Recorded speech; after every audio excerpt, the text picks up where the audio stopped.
Hello students, welcome to UPS English. और tense के अंतर्गत आज हम बात करेंगे सिंपल प्रेजेंट टेंस के निगेटिव सेंटेंसेस के बारे में। तो सबसे पहले हम समझते हैं कि निगेटिव सेंटेंस का स्ट्रक्चर क्या होता है। स्टूडेंट्स, निगेटिव सेंटेंस में सबसे पहले आता है सब्जेक्ट, फिर सब्जेक्ट के अनुसार डज नॉट या डू नॉट का प्रयोग होता है।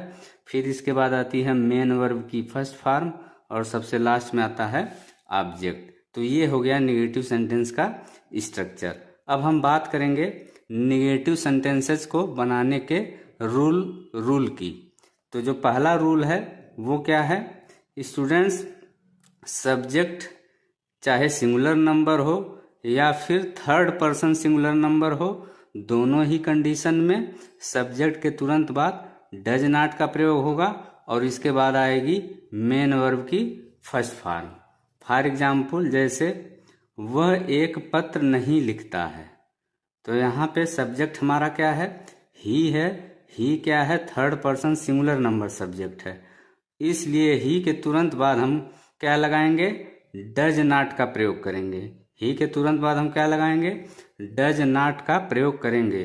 तो अब यहाँ पे मेन वर्ब आएगी। मेन वर्ब क्या है, मेन वर्ब यहाँ पे है लिखना। तो लिखना की फर्स्ट फॉर्म होती है राइट। तो ये हो गया ही डज नॉट राइट। वह क्या नहीं लिखता है, प्रश्न उठता है, तो आंसर में मिला ए लेटर, यानी एक पत्र नहीं लिखता है। तो लेटर यहाँ पे क्या हुआ, ऑब्जेक्ट हुआ। इसी तरह से एग्जाम्पल नंबर 2 की बात करें, गीता एक मधुर गाना नहीं गाती है। इसका ट्रांसलेशन होगा Geeta does not sing a sweet song. तो यहाँ पे गीता क्या है, सिंगुलर नंबर सब्जेक्ट है और इसके साथ ही गीता क्या है, प्रॉपर नाउन है। तो चूंकि गीता सिंगुलर नंबर सब्जेक्ट है, इसलिए गीता के तुरंत बाद हम डज नॉट का प्रयोग करेंगे। फिर अब इस सेंटेंस में हम मेन वर्ब खोजेंगे। तो मेन वर्ब यहाँ पे गाती है, तो गाती के लिए सिंग होगा। सिंग क्या है, मेन वर्ब का फर्स्ट फॉर्म है। तो गीता नहीं गाती है। अब प्रश्न उठता है क्या नहीं गाती है, तो आंसर मिला ए स्वीट सॉन्ग, यानी एक मधुर गाना नहीं गाती है। इसी तरह से अब हम बात करेंगे रूल नंबर 2 की।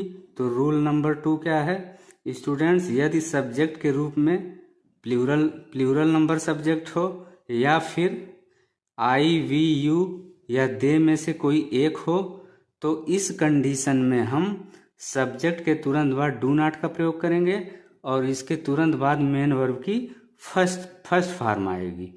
फॉर एग्जाम्पल, जैसे मैं अपना पाठ याद नहीं करता हूँ, तो इसका ट्रांसलेशन होगा I do not learn my lesson. तो यहाँ पे सब्जेक्ट के रूप में आई आया है, जैसा कि रूल में बताया गया है। तो आई के तुरंत बाद हम डू नॉट का प्रयोग करेंगे।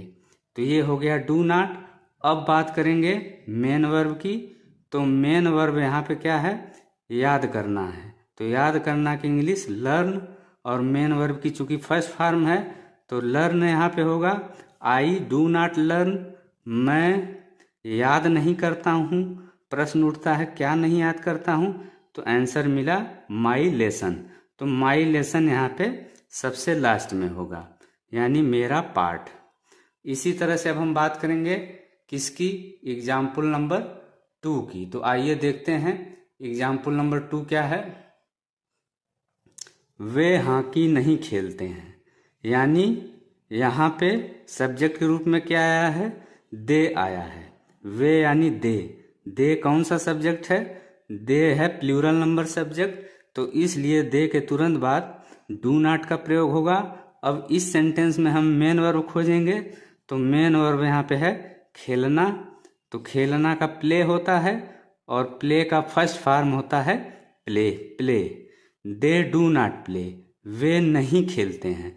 अब प्रश्न उठता है क्या नहीं खेलते हैं, तो आंसर मिला हॉकी नहीं खेलते हैं। तो इसलिए हॉकी यहाँ पे सबसे लास्ट में आया है, जो कि ऑब्जेक्ट के रूप में है। इसी तरह से अब हम बात करेंगे एग्जाम्पल नंबर 3 की। तुम स्कूल नहीं जाते हो, यानी you do not go to school. तो यहाँ पे सब्जेक्ट के रूप में यू आया है। जैसा कि रूल में बताया गया है, रूल में ये बताया गया है कि यू के साथ भी डू नॉट का प्रयोग होगा। तो यू के तुरंत बाद डू नॉट आया। अब यहाँ पे हम मेन वर्ब खोजेंगे। मेन वर्ब यहाँ पे है जाना, जाना की इंग्लिश गो, और गो यहाँ पे मेन वर्ब का फर्स्ट फॉर्म है, तो ये हो गया यू डू नॉट गो। अब प्रश्न उठता है तुम कहाँ नहीं जाते हो, तो आंसर मिला स्कूल, यानी टू स्कूल। तुम स्कूल नहीं जाते हो, तो इसलिए स्कूल सबसे लास्ट में आया है। इसी तरह से हम बात करेंगे एग्जाम्पल नंबर 4 की। हम अपनी किताबें नहीं पढ़ते हैं, यानी हम का क्या होगा, वी होगा। वी कौन सा सब्जेक्ट है, वी प्लूरल नंबर सब्जेक्ट है, तो वी के तुरंत बाद डू नॉट का प्रयोग होगा। वी के तुरंत बाद डू नॉट आया, डू नॉट आया। अब हम मेन वर्ब खोजेंगे।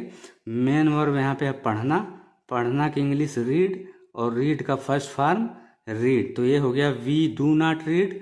अब प्रश्न उठता है हम क्या नहीं पढ़ते हैं, तो आंसर मिला अपनी किताबें, यानी आवर बुक्स, यानी हम अपनी किताबें नहीं पढ़ते हैं, तो आवर बुक्स सबसे लास्ट में यहाँ पे आया। तो ये हो गया रूल नंबर 2। अब हम बात करने जा रहे हैं रूल नंबर 3 की। तो आइए देखते हैं रूल नंबर 3 क्या है। स्टूडेंट्स, यदि वाक्य में कभी नहीं यानी नेवर आया हो, तो ऐसी कंडीशन में मेन वर्ब के जस्ट पहले हम लोग नेवर का प्रयोग करते हैं। इसके साथ ही डू नॉट या डज नॉट का प्रयोग नहीं करते, यानी हमारा सेंटेंस जो है वो अफर्मेटिव सेंटेंस की तरह लगेगा, लेकिन ये क्या है, ये सेंटेंस हमारा निगेटिव सेंटेंस है। फॉर एग्जाम्पल, जैसे वह कभी झूठ नहीं बोलता है, तो यानी वह कभी झूठ नहीं बोलता है, तो वह का ही होगा। ही कौन सा सब्जेक्ट है, he third person singular number subject है। तो यहाँ पे कभी नहीं आया है सेंटेंस में, यहाँ पे सेंटेंस में कभी नहीं आया है, तो ही के तुरंत बाद हम क्या लगाएंगे, नेवर लगाएंगे। चूंकि कभी नहीं की इंग्लिश नेवर होती है, तो इसलिए यहाँ पे हम नेवर का प्रयोग करेंगे, ही नेवर। अब मेन वर्ब खोजेंगे। मेन वर्ब यहाँ पे क्या है, बोलना है। बोलना की इंग्लिश टेल होती है, तो चूंकि सब्जेक्ट हमारा थर्ड पर्सन सिंगुलर नंबर है, तो मेन वर्ब के फर्स्ट फॉर्म में हम यस जोड़ देंगे। तो टेल के अंत में हमने यस जोड़ा, तो ये हो गया टेल्स। ही नेवर टेल्स, वह कभी नहीं बोलता है। प्रश्न उठता है क्या नहीं कभी बोलता है, आंसर मिला ए लाई, यानी कभी झूठ नहीं बोलता है, वह कभी झूठ नहीं बोलता है। तो ये सेंटेंस हमारा बिल्कुल जो है अफर्मेटिव सेंटेंस की तरह लग रहा है, क्योंकि यहाँ पे न तो डू नॉट का प्रयोग हुआ है, न डज नॉट का प्रयोग हुआ है, केवल यहाँ पे सब्जेक्ट के तुरंत बाद नेवर का प्रयोग हुआ है, जो कि कभी नहीं वाले वाक्यों में होता है। स्टूडेंट्स, ये था आज का वीडियो।